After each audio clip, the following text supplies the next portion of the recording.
We've got some fresh new young talent doing some things that I know you haven't heard before. 1, 2, 3, listen. You got to have the why, and we know our why. So you don't need to reinvent the wheel. Yeah. Millions and millions of people have done this already. You can get help. You can get a roadmap. You can save a lot of time, money, and frustration.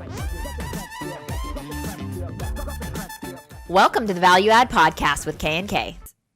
That the other thing that you have for tenants who are not paying and who are playing this game with you is this little thing that I love called renter's credit.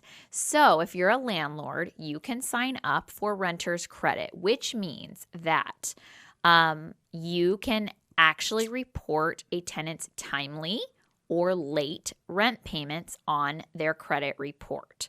So Irvine Company does it, for example. A lot of companies do it. We did it. And I made sure that our property manager also did it because really? It has multiple benefits. Absolutely. You're so smart. I am. So there's multiple benefits to that. For one, the tenants know that it affects their credit, but it also helps their credit. Absolutely. 100%. So it can help your tenant's credit, which can be a really good thing for them. The other thing is that because if you have to go through an eviction, that's not even going to report on that person's credit. So the really shitty thing about that is that they're going to go get an apartment and it's not even going to show. So they can lie. They can have a friend call and be their landlord. And, Joe Schmo, new landlord, doesn't even know, talks to this person, verifies rent and all of that, and they don't even know. It takes maybe 60 days or so to report that judgment on their credit report. So that first time they move, they get off scotch-free. So now you're waiting. I mean, we get checks. I still get checks today from people that had balances with us 5 years ago because the same thing. You got one this week? Yes. It's the second time they move that Free they get money! hit. But it's the second time they move that they get hit. So they could live there for 5 years, 10 years, whatever. Let me jump in. Krystle rolled her eyes. But this one she forgot about because I'm in lending. And guess what else? If Joe got an apartment and Joe needed a cosigner, call mom or dad. Guess who else has it on their credit? Yeah. Mom and dad. And I've done a loan where mom's like, well, I co-signed for my son. And the lender's like, do you have 12 months canceled checks? Nope. We have to hit you for the debt. Are you kidding me? Well, if you co-sign for a car or mortgage, we need that, right, Krystle? So guess what happens if you have a co-signer? They go on it too. So now that mom and dad, if they have the ability, if they know this, they're going to have to help keep this rent going or they're going to get on their credit. You can't just go, hey, can you take me off the credit now since they're not paying? You're going to be like, that's not how it works. So that might be a reason why you don't co-sign for your kids. But yes, that or anybody else. That being said, staying on topic, that goes on their credit. The other thing that is good about the renter's credit is not only does it help your tenant, not only does it help keep them in line because they know it's being reported, it also helps that if and when they don't pay, they're going to need to pay it back sooner because that first place that they go to, that they apply for, it's going to show that they have a balance due with you. And we don't rent, as a rule, any large apartment owner. I mean, those people are going to have to go find some mom pop, like that person that we talked about before that does, rents on a handshake or whatever because they get a good vibe from someone or whatever. Those are going to be only the kind of people who are going to rent to them because if you're going to go look at a bigger landlord, they're going to run the credit. They're going to see it. They're going to require that balance is paid off before they would even consider renting to you. What's the name of the company that does this? It's through Experian, I believe. So they all do it. So you can just if you own a 4-unit, I'm pretty sure it's Experian only. But if you own a 4-unit, you can do it. Anybody can do it now. Yeah, but you kind of have to have some sort of a way to report it. We had it through our software, Appfolio, that you can sign up. They had a partnership with Experian, so all I did was sign up for it. And since we were constantly updating our software and posting payments and things, it actually would report that for us. So you give them access basically, and they check all your collections and things. And it's a really valuable tool because I actually would say that of all the evictions that I've done, I've had very little money coming back to us. We've had some, but the most money that I've had coming back to us has been from reporting to renter's credit because we then hired a collection company too to help to do the collections. You give them like 40 to 50% of whatever the balance due is. But hey, if you're going to get some of that money back, why not? I get checks. Like I probably get a couple checks a month now because unfortunately we had some buildings that we had to clean up that had a lot of delinquency. But we hired the collection company, and we're getting checks all the time.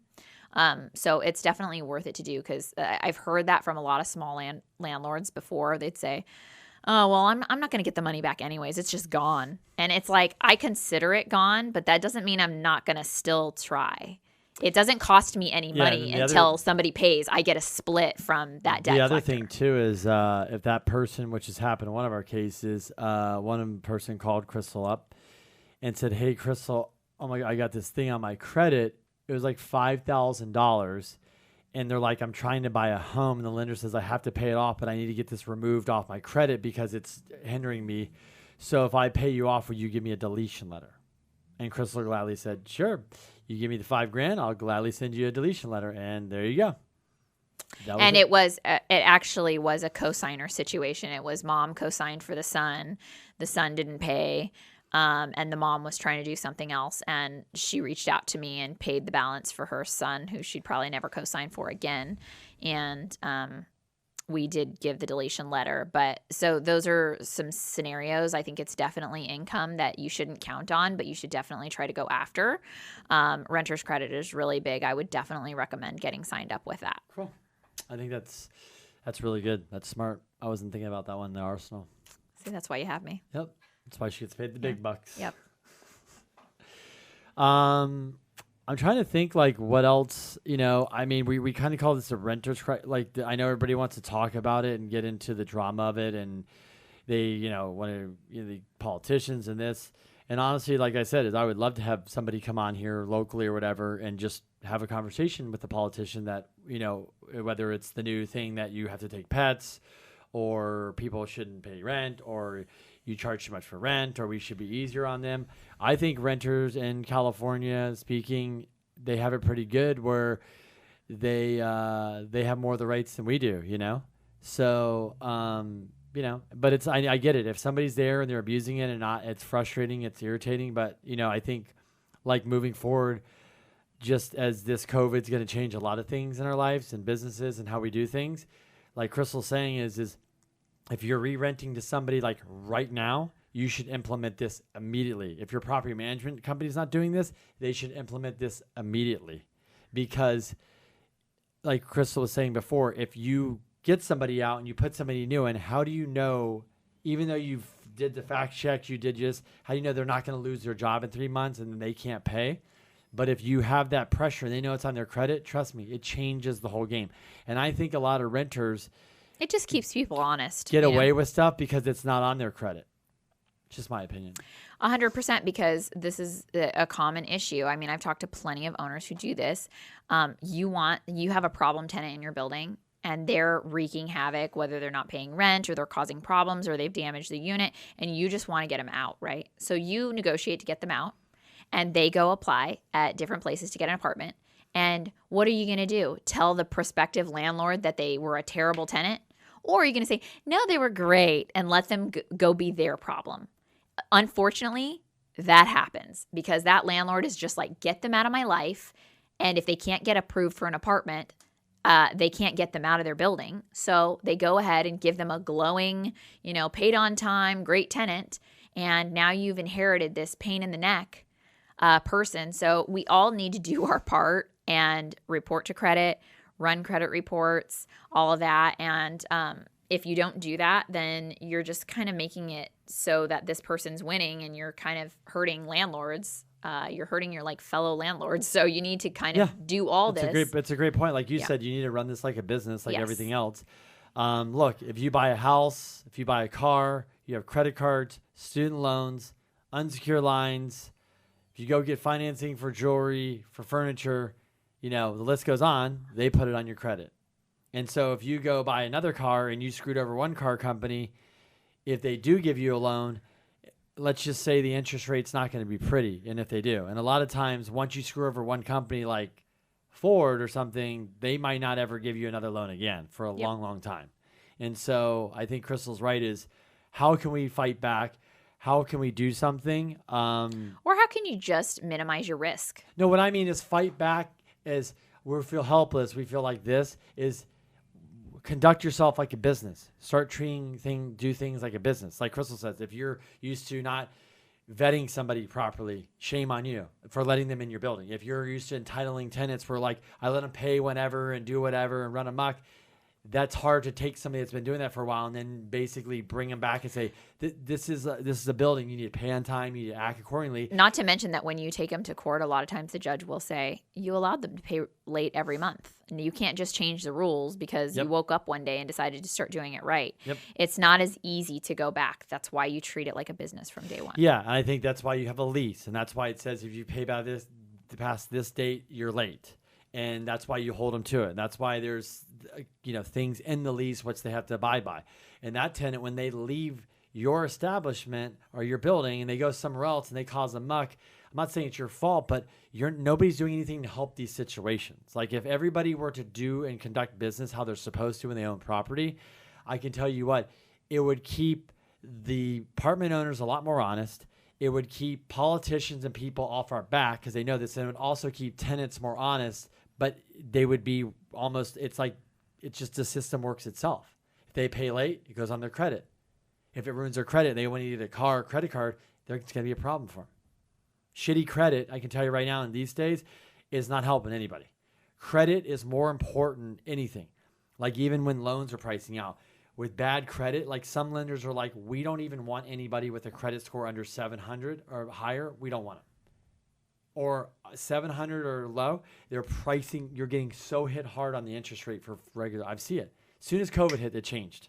Because like Krystle said, risk. You're a risk. You're a risk to me. You're a risk when I sell your loan. And it's all based on data that they've pulled that people who have credit scores under a certain whatever, if it's 700, tend to be more likely to not be able to pay their bills. And when Krystle used to use the software, you used to put somebody's information in and hit submit, and it would do and kick back and say approved or denied, right? And then it would look and say like it would give a red whatever, and because it was red, green, or yellow. It was taking a profile of their record, their criminal record, and everything, right? That's another thing, their criminal record, the eviction, and it would say these are red flags. This is why, based on our technology, that we do millions of these. This is why we're saying this risk is not good for you to rent to this person. And one other tip too, when you're screening tenants, because I've had this, it just helps you with the fake tenants, is that I always Google the place that they came from to make sure the phone numbers and things match up. And I also Google the employers to make sure that things match up. I've definitely caught some people in the past. Like I remember I don't know if the girl was a prostitute or not, but I had an applicant that said she was a massage therapist, and it's all over. And I Googled the phone number of her manager, and all over the internet was these like porn things, and like this phone number was tied to like an escort service and all this. So, and I've also caught plenty of people with the landlord situation. Like, I mean, a quick Google search will tell you a lot. It doesn't always help you because if it's a small mom and pop landlord, it might not pop up, but it will definitely save you from some potentially bad situations in the future to just quickly Google the people that you're renting to as well, like their jobs, their last place, the phone numbers and references that they're giving you. You need to cross-check. Yeah.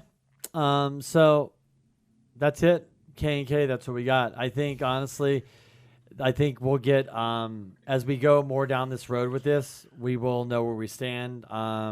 At some point, I think we'll do another webinar, have Wendy back on but we don't know. Nothing's when the court's open. I like the court's open when she can get in there and start doing some things. I'd like to get feedback for right now. It's like, it's kind of business as usual, meaning that there is no evictions. You cannot do it. We're stuck here. And like Krystle was saying, I don't be surprised if they push this off again. It's all going to be the recovery of the economy, recovery of COVID, or things opening back up. And if they're not, this is just going to keep, I think, dragging out. At some point, they might not be able to do this, but I would say this year is probably pretty shot. Yep. If somebody's not paying, they're sitting in there. We gave you some examples. If not, then unfortunately, I think this will be leaking into 2021 as well. So I think we just need to take we basically just need to take matters into our own hands and do as best we can. we're kind of used to operating that way anyways. I don't rely on people to create my destiny, and I don't think anybody should. So there are things that you can do to be proactive as a landlord to ensure that people are paying rent. And if you're one of those unfortunate people who didn't run your business like a business and you weren't properly screening tenants, you've got a mess to clean Start up. now. But this is an opportunity. Look at it as an opportunity to clean up your business and do better. Thank you. Thanks for listening. If you need us, call us, text us, email us, DM us. He always has to add the last minute. Kenny always has to have the last word. I figure, you notice this? I figure you just cut it off. I don't know why you wouldn't cut it off. You need to work on your